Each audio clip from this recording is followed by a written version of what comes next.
Assalamualaikum warahmatullahi wabarakatuh. Halo semuanya, Kami dari kelompok 1. aku sayang ibu. Jangan nyanyi. Perkenalkan, nama saya Bilqis Rakim. Saya Salsabila Julhantika. Kami dari Prodi Pendidikan Matematika. Selamat menyaksikan. Halo teman-teman, mari kita berdiskusi mengenai konsep transformasi geometri khususnya bidang rotasi menggunakan analogi gerakan biang lala. Di sini ada contoh.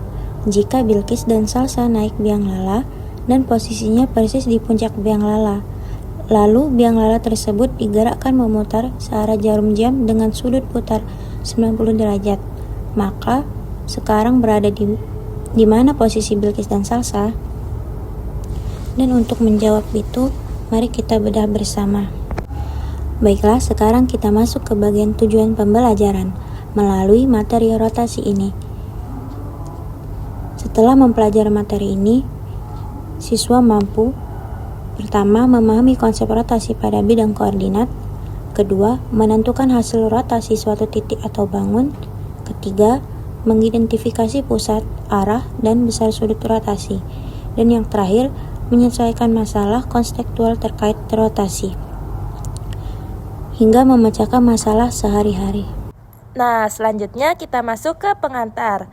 Rotasi adalah salah satu jenis transformasi geometri yang memutar suatu titik atau bangun terhadap sebuah titik pusat tertentu dengan besar sudut dan arah putaran yang telah ditentukan. Pada proses rotasi, bentuk dan ukur bangun tidak mengalami perubahan. Artinya, panjang sisi maupun besar sudutnya tetap sama, yang berubah hanyalah posisi atau letak bangun setelah diputar. Rotasi dapat dilakukan searah ataupun berlawanan arah jarum jam. Dalam pembelajaran matematika, pusat rotasi yang paling sering digunakan adalah titik asal koordinat atau titik 0,0. Meskipun sebenarnya pusat rotasi juga dapat berada pada titik lainnya. Setelah mengetahui pengertian rotasi, selanjutnya kita akan membahas konsep dasar yang harus dipahami sebelum melakukan rotasi pada suatu bangun. Pada rotasi terdapat 4 konsep dasar. Yang pertama adalah titik pusat rotasi. Titik ini merupakan titik acuan atau poros tempat bangun diputar. Seluruh titik pada bangun akan bergerak mengelilingi titik pusat tersebut dengan jarak yang tetap. Lalu, konsep yang kedua adalah sudut rotasi. Sudut rotasi menunjukkan besar putaran yang dilakukan terhadap bangun. Besarnya sudut inilah yang menentukan posisi akhir bangun setelah diputar. Selanjutnya, terdapat arah rotasi. Dalam matematika, apabila rotasi dilakukan berlawanan arah jarum jam, maka sudutnya dianggap bernilai positif. Sebaliknya, jika diputar searah jarum jam, maka sudutnya bernilai negatif. Konsep terakhir yang perlu diingat adalah bahwa rotasi tidak mengubah bentuk maupun ukuran bangun. Bangun hasil rotasi tetap kongruen dengan bangun semula. Jadi, perubahan hanya terjadi pada posisi dan orientasi bangun tersebut. Selanjutnya, kita membahas unsur-unsur yang terdapat pada rotasi. Unsur yang pertama yaitu pusat rotasi. Pusat rotasi merupakan titik tetap yang menjadi poros perputaran. Seluruh titik pada bangun akan bergerak mengelilingi titik ini dengan jarak yang selalu sama terhadap pusat rotasi. Unsur kedua adalah sudut rotasi. Pada materi dasar, sudut yang paling sering digunakan adalah 90 derajat, 180 derajat, dan 270 derajat. Namun, dalam praktik menggunakan GeoGebra, kita dapat menentukan besar sudut rotasi sesuai kebutuhan. Unsur yang terakhir adalah arah rotasi. Arah rotasi menentukan kemana bangun diputar, yaitu searah jarum jam atau berlawanan arah jarum jam. Walaupun arah putar berbeda, bentuk dan ukuran bangun tetap tidak berubah. Ketiga unsur ini saling berkaitan agar hasil rotasi dapat ditentukan dengan benar. Kita harus mengetahui titik pusat rotasi, besar sudut rotasi, dan arah putar yang digunakan. Lalu selanjutnya, rotasi pada titik. Dalam materi transformasi geometri, terdapat 3 besar sudut yang paling sering digunakan, yaitu 90 derajat, 180 derajat, dan 270 derajat. Untuk rotasi 90 derajat berlawanan arah jarum jam, setiap titik akan berpindah seperempat putaran mengelilingi titik pusat. Selanjutnya, pada rotasi 180 derajat, posisi bangun akan berpindah setengah putaran sehingga berada tepat di sisi yang berlawanan terhadap titik pusat. Sedangkan pada rotasi 270 derajat berlawanan arah jarum jam atau yang setara dengan 90 derajat searah jarum jam, bangun akan diputar hingga 3/4 putaran. Ilustrasi pada slide ini memperlihatkan bagaimana perubahan posisi tersebut terjadi terhadap titik pusat yang sama, yaitu titik 0,0. Nantinya perubahan ini akan kita buktikan secara langsung menggunakan GeoGebra. Agar lebih mudah dipahami, berikut kita lihat contoh sederhana rotasi sebuah titik. Nah, misalkan terdapat titik A dengan koordinat X, Y yang akan diputar 90 derajat berlawanan arah jarum jam terhadap titik pusat 0,0. Ketika titik tersebut diputar, jarak titik terhadap pusat rotasi tetap sama, yang berubah hanyalah posisi koordinatnya sesuai arah dan besar sudut rotasi. Pada ilustrasi di sebelah kanan dapat kita lihat bahwa titik atau bangun berpindah ke posisi baru setelah mengalami rotasi. Proses perpindahan ini menunjukkan bahwa rotasi mempertahankan bentuk dan ukuran bangun, namun mengubah letaknya pada bidang koordinat. Agar lebih mudah menentukan koordinat hasil rotasi tanpa harus menggambar ulang, digunakan aturan atau rumus rotasi yang akan dijelaskan pada slide berikutnya. Slide ini menampilkan rumus-rumus rotasi yang digunakan untuk menentukan koordinat bayangan suatu titik setelah diputar. Nah, tabel ini dibagi menjadi 2 bagian. Bagian pertama menunjukkan rumus apabila pusat rotasi berada di sembarang titik, yaitu A dan B, sedangkan bagian kedua menunjukkan rumus apabila pusat rotasi berada di titik asal atau titik pusat 0,0, yang merupakan kasus yang paling sering digunakan dalam pembelajaran. Sebagai contoh, apabila sebuah titik X, Y diputar 90 derajat berlawanan arah jarum jam terhadap titik 0,0, maka koordinat bayangannya menjadi min Y, X. Jika diputar 180 derajat, koordinatnya berubah menjadi min X dan min Y. Dan apabila diputar 90 derajat searah jarum jam atau min 90 derajat, koordinatnya menjadi Y dan min X. Rumus-rumus ini sangat membantu karena kita dapat menentukan hasil rotasi secara langsung tanpa harus menggambar terlebih dahulu. Selanjutnya kita membahas rotasi pada bangun datar. Berbeda dengan rotasi pada satu titik, pada rotasi bangun datar, seluruh titik penyusun bangun diputar secara bersamaan terhadap pusat rotasi yang sama. Artinya, setiap titik pada bangun mengalami perpindahan sesuai besar sudut dan arah rotasi yang telah ditentukan. Meskipun seluruh titik berpindah posisi, bentuk dan ukuran bangun tetap sama atau kongruen dengan bangun semula. Panjang sisi, besar sudut, dan luas bangun tidak mengalami perubahan. Oleh karena itu, yang berubah hanyalah letak atau orientasi bangun pada bidang koordinat. Pada ilustrasi di sebelah kiri, dapat dilihat bahwa segitiga berpindah ke posisi baru setelah diputar terhadap titik pusat. Hal ini menunjukkan bahwa rotasi hanya mengubah posisi bangun tanpa mengubah sifat-sifat geometrinya. Slide berikutnya, aplikasi rotasi. Rotasi merupakan salah satu konsep matematika yang memiliki banyak penerapan dalam kehidupan sehari-hari. Contoh yang pertama adalah biang lala. Ketika biang lala berputar, setiap kabin bergerak mengelilingi pusat putaran dengan lintasan berbentuk lingkaran. Contoh berikutnya adalah jarum jam. Jarum detik, menit, maupun jam selalu berputar mengelilingi titik pusat jam dengan sudut tertentu sehingga dapat menunjukkan waktu. Selain itu, terdapat kincir angin. Baling-baling kincir berputar mengelilingi porosnya akibat hembusan angin untuk menghasilkan energi atau melakukan pekerjaan tertentu. Dari contoh-contoh tersebut, dapat kita lihat bahwa konsep rotasi tidak hanya dipelajari secara teori, tetapi juga banyak dimanfaatkan dalam berbagai alat dan teknologi di sekitar kita. Selanjutnya, di sini ada soal rotasi pada titik. Kita akan bahas soal ini. Titik A 2,3 diputar 180 derajat terhadap titik pusat 0,0. Koordinat bayangannya adalah. Nah, sekarang kita coba selesaikan soal ini secara manual yuk. Nah, langkah pertama adalah mengingat kembali aturan rotasi 180 derajat terhadap titik pusat 0,0, yaitu XY berubah menjadi min X dan min Y. Selanjutnya, kita substitusikan koordinat titik A ke dalam aturan tersebut. Karena nilai X adalah 2, maka berubah menjadi min 2, sedangkan nilai Y sama dengan 3, berubah menjadi min 3. Jadi, koordinat bayangan titik A setelah diputar 180 derajat adalah min 2 dan min 3. Dengan demikian, jawaban yang benar adalah pilihan A.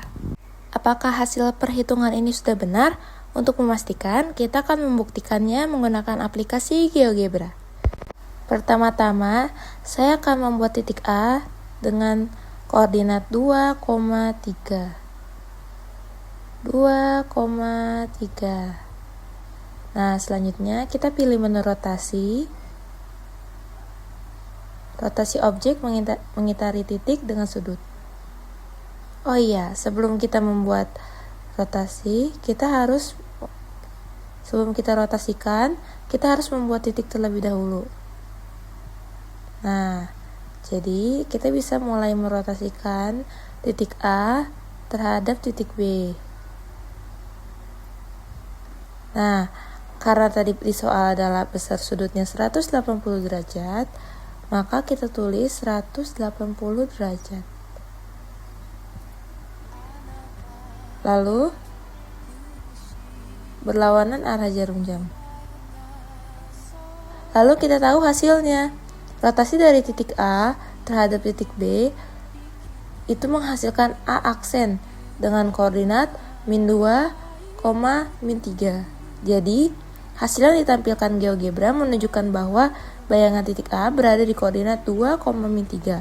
Dengan demikian, hasil yang diperoleh melalui GeoGebra sesuai dengan hasil perhitungan yang telah kita lakukan sebelumnya. Oke. Selanjutnya pertanyaan untuk rotasi pada bidang datar. Sebuah segitiga ABC memiliki koordinat titik sudut di A 2,1, B 6,1, dan C 6,4. Tentukan koordinat bayangan segitiga tersebut jika dirotasikan sebesar 90 derajat berlawanan arah jarum jam dengan pusat titik asal 0,0. Baiklah, di sini kita akan membahas contoh soal rotasi titik pada bidang datar. Jadi pertama di sini kita akan menentukan koordinat titik sudutnya. Pertama kita klik menu pertama yaitu titik baru. Di sini titik sudut A yaitu 2,1, B 6,1, dan C 6,4. Setelah itu kita klik menu keempat yaitu kita pilih poligon. Kita tarik dari titik A ke titik B, kemudian kita tarik ke titik C, kemudian kita tarik ke titik A. Maka akan terbentuk sebuah segitiga siku-siku. Kemudian kita akan merotasikannya sebesar 90 derajat berlawanan arah jarum jam dengan pusat titik 0,0. Kita tentukan titiknya yaitu di 0,0 sebagai titik D. Kemudian untuk merotasikannya kita mempunyai dua cara. Pertama, kita bisa memakai menu yang ke-8 yaitu rotasi objek mengitari titik dengan sudut, yang mana kita klik segitiga, kemudian kita klik titik pusatnya, maka akan muncul seperti ini. Di sini kita ganti 90 derajat berlawanan arah jarum jam. Jika di soal dia searah jarum jam, maka pilih searah jarum jam. Karena di sini dia dimintanya berlawanan arah jarum jam, maka kita pilih yang berlawanan arah jarum jam. Kemudian klik OK, maka akan muncul seperti ini hasil rotasinya. Kita bisa menggantinya menggunakan, terserah kita mau ganti warna apa aja untuk membedakan mana gambar pertama dan kedua. Ini terlihat ini gambar pertama atau segitiga pertama, dan yang ini segitiga kedua setelah dirotasikannya. Yang kedua, kita bisa menggunakan cara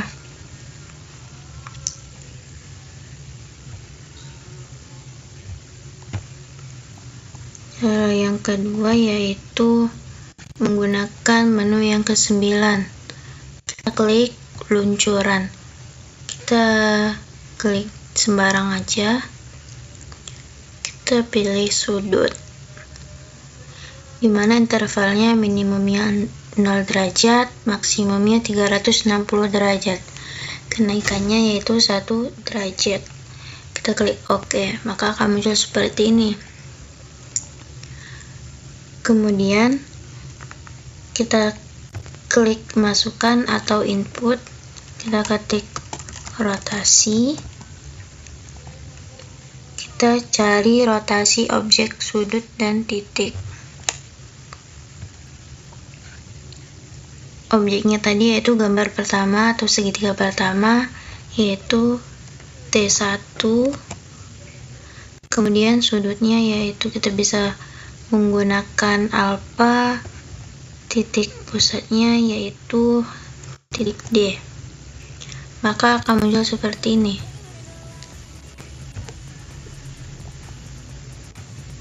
Gambar rotasinya. Agar tidak keliru, kita bisa mengubahnya. Kemudian kita bisa mengklik atau menggeser yaitu sebesar 90 derajat berdasarkan soalnya. Dan ini dia. Kita juga bisa menggunakan animasi, yaitu klik kanan, kemudian kita klik animasi, maka dia akan berputar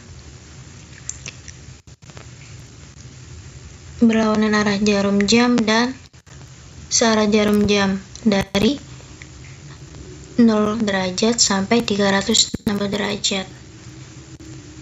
Untuk menghentikannya, kita tinggal klik saja seperti ini.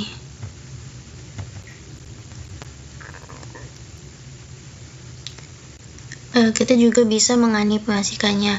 Kita klik gambar kedua atau segitiga kedua hasil dari rotasi, kemudian kita klik kanan, kita klik tampilkan jejak, kemudian kita klik slider, klik kanan, kemudian klik animasi, maka akan membentuk seperti ini. Dia akan terlihat lebih cantik.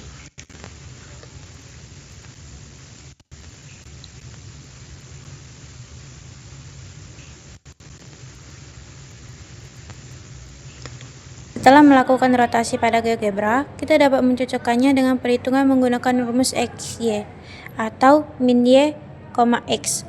Hasilnya diperoleh koordinat bayangan A aksen min 1,2, B aksen min 1,6, dan C aksen min 4,6. Hasil ini sesuai dengan visualisasi pada GeoGebra, sehingga perhitungan dan simulasi memberikan hasil yang sama. Dan yang terakhir adalah kesimpulan. Sebagai kesimpulan, rotasi merupakan salah satu transformasi geometri yang memutar suatu titik atau bangun terhadap titik pusat tertentu dengan besar sudut dan arah yang telah ditentukan. Pada proses rotasi, bentuk, ukuran, panjang sisi, dan besar sudut bangun tetap dipertahankan, sehingga bangun hasil rotasi tetap kongruen dengan bangun asal. Perubahan yang terjadi hanya pada posisi atau orientasi bangun yang dipengaruhi oleh pusat rotasi, arah rotasi, dan besar sudut rotasi. Dengan bantuan aplikasi GeoGebra, proses rotasi dapat divisualisasikan secara lebih jelas sehingga memudahkan kita dalam memahami konsep maupun memverifikasi hasil perhitungan secara langsung. Demikian presentasi mengenai transformasi rotasi menggunakan GeoGebra. Terima kasih atas perhatian yang telah diberikan. 谢谢。